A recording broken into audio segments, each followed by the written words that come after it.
Hi. Last time I compared Brexit to a divorce.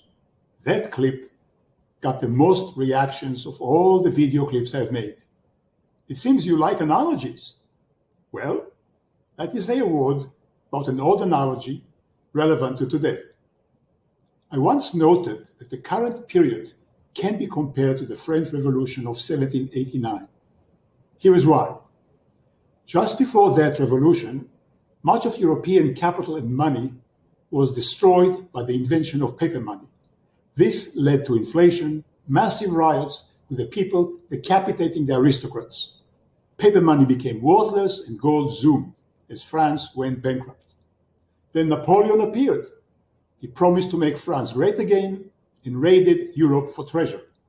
He also threatened the thrones of every aristocrat in Europe. Finally, the aristos banded together and finished Napoleon off in Waterloo. Now for the present. Capital began to be destroyed when Nixon took the dollar off the gold standard in the 70s. This led to ongoing money printing, which culminated in the huge printing orgy that caused mass impoverishment of US citizens. Just see US 10 cities with poor people. Perhaps as a result, maybe, a modern Napoleon appeared, Donald J. Trump, who promised to make America great again. Until now, the analogy, though not perfect, was useful. It led me to conclude that the only way for the US to pay off its debt is to raid China, which is the only store of money big enough, just as Napoleon had raided Europe. My tentative forecast was that the US must come to a conflict with China. So far it worked. Trump began raiding China via tariffs, NATO via extra contributions, and the WHO, the World Health Organization, by withholding US money. But just because an analogy worked in one respect doesn't mean it will work in all. Because from now on, even if today resembles the days of the French Revolution, complete with Bernie Robespierre and Hilary Antoinette and Donald Bonaparte, the scenario can bifurcate. That is, there are at least two possibilities, and both hinge on the Napoleon comparison to Trump. Is 2020 election Trump Austerlitz, or is it his Waterloo? Let me explain. Napoleon fought a lot of battles. Nearly all of them he won. Jena, Austerlitz, Marengo, Friedland, Rivoli. I know it sounds like a list of metro subway stations in Paris, but that's because it is. Many Paris subway stations are named after battles the French won. Waterloo, however, is a subway station in London. We'll get to it. Napoleon, you see, was not just a successful general. He was also a wily opportunist with the messianic message. Globalist kings and queens out, the common people in. Napoleon himself said he was of the people, although he called himself an emperor. But let's not nitpick here. Let's stick to the analogy. Because Napoleon was a huge risk to the entire aristocratic structure. Kings and queens and princes and other unelected aristocrats, soon enough they banded together to fight him. Although they all hated each other, kings of Prussia, Holland, England, you name it, they feared him more than each other. And in Waterloo, they managed to finish him off, with the Prussian Field Marshal Blücher finally coming to the aid of Britain's Wellington in the last moment. Or as Wellington himself said, it was a near-run thing. Now for the fun part. Switch to today. Up to now, the emperor, President Donald J. Trump, won all his battles. He took on the Republican Party and won against 16 challengers. He took on Hillary and won. He took on the Democratic Party and won. He took on the hostile media and won. Like the Death Star in the movie The Sixth Element, whichever didn't kill him made him stronger. Soon enough, secret services from all over the world allegedly banded together to either expose him or blame him, up to you, for supporting Russia. So once more, he took them on, FBI, CIA, and what he called the deep state, even MI6, and won again. But then came the election, still ongoing. The first day, he seemed to have won, only to lose it later when allegedly, according to him, millions of votes streamed in via the voting machines and many freshly printed ballots, allegedly. I'm quoting from lawsuit documents filed in various states.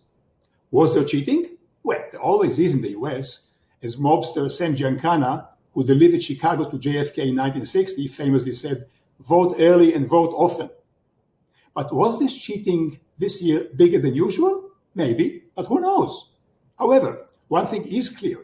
If you read the court filings of the various lawsuits, which I love to do, because unlike the press, these are written under penalty of jail if you lie, many of these affidavits allege, incredibly, that many of Trump's enemies have banded together, even those supposed to hate each other professionally, like the old European aristocrats used to that have joined in Waterloo.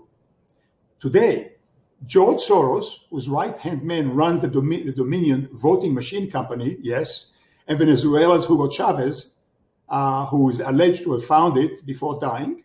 In China, yes, if you can believe the court filings, who helped finance it, and some US Democratic governors who invested in it, maybe even some CIA honchos, and who knows who else, maybe even Godzilla and King Kong. Maybe they will appear in the next filing because they seem to be the only ones missing. Now, is any of this true? Who knows? I'm bringing it here only for the sake of analogy and a good story.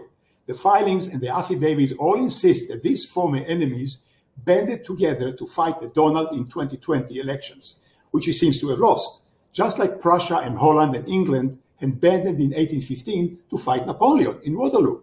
So the question is the 2020 election Trump Waterloo? If it is, all he can look forward to is an equivalent to an imprisonment on Elba and St. Helena Island, where the victors kept Napoleon under guard to make sure he doesn't mesmerize the rabble ever again. So if this is the case, Trump has lost, which looks likely every day, but not yet sure. Whatever he had suffered during the last 4 years is nothing compared to what he will suffer in the future. His enemies will have no pity, no matter what the deplorable rabble will say or do. But what if this is Trump's Austerlitz, when Napoleon came back from behind and won yet again? Then his Waterloo is still far ahead in the future. In the previous clip, I had bet dispassionately that the election is likely not yet Donald's Austerlitz. Was I wrong? At present, it looks like it. I may have greatly underestimated the resolution of his opponents and their steely preparation, at least according to court document. So which case is it? Trump's Waterloo or Austerlitz? We'll see soon, on January 14, where the US Congress gathers to count certified electors. At present, Trump has 235 electors certified without any contest. Biden has 224, whereas 79 are either contested in the courts or waiting for a recount. Arizona, Georgia, Michigan, Nevada, Pennsylvania, and Wisconsin. Now, why should it matter to you as an investor if, like me, you are interested mainly in betting on outcomes, on markets, and leave politics to politicians? And don't forget, I'm Canadian, so I can view all this really dispassionately. I have no dog in the race. So which is it? And finally, why should it matter to you as an investor? Because the market has been going wild to the upside the last few weeks, and the fear and greed index has reached super nosebleed high of 91, like in December 2019 to January 2020, before it imploded in March. So if this is Trump's Waterloo, then the market can stay up for a while, despite the euphoria, because the world's kings and queens will make sure it does, and the Fed surely has their backs. And although eventually the fear and greed index of 91 must come down as the market retreats, it may not fall fast. But if Trump manages to pull an Austerlitz, which looks less likely every day, then the market, like the Roadrunner, may look down from the height of 91 fear and greed index and say, oops, and down she will go. The implications? There are two. First implications, caution is required here. Also, a fondness for gold, because with stocks rushing up, who needs gold as a protection? Besides, the Fed has our backs, don't they? But if the Donald of December 14 manages to throw a spanner in the wheels of his opponents, then the market aristocrats may take a fright and, like those in France, scoot and take the gold with them as insurance. Then the market will come down fast as gold soars. The second implication, historical analogies can only go so far to help you guess the outcome. At a certain point, Mrs. Karma, also known as Fortuna, will do what she does best in her mysterious ways. So after choosing your analogy and sleuthing this as best as you can, you must pays her your money and takes your chances. Then Mrs. Karma will spin the market's roulette. And as they say in the casino, Les jeux sont faits, rien ne va plus.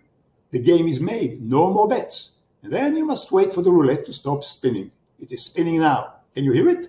Click, click, click, click, click. What will it settle on? Red or blue? December 14 is when the spinning stops. Will I eat crow or crow over a lucky pig? Let's wait and see. That's all for today. Let me know in the comment below what you think of the above. Subscribe to the channel. Email this video to your friends so they'll subscribe too. I'll see you next time. And meantime, thank you very much for watching.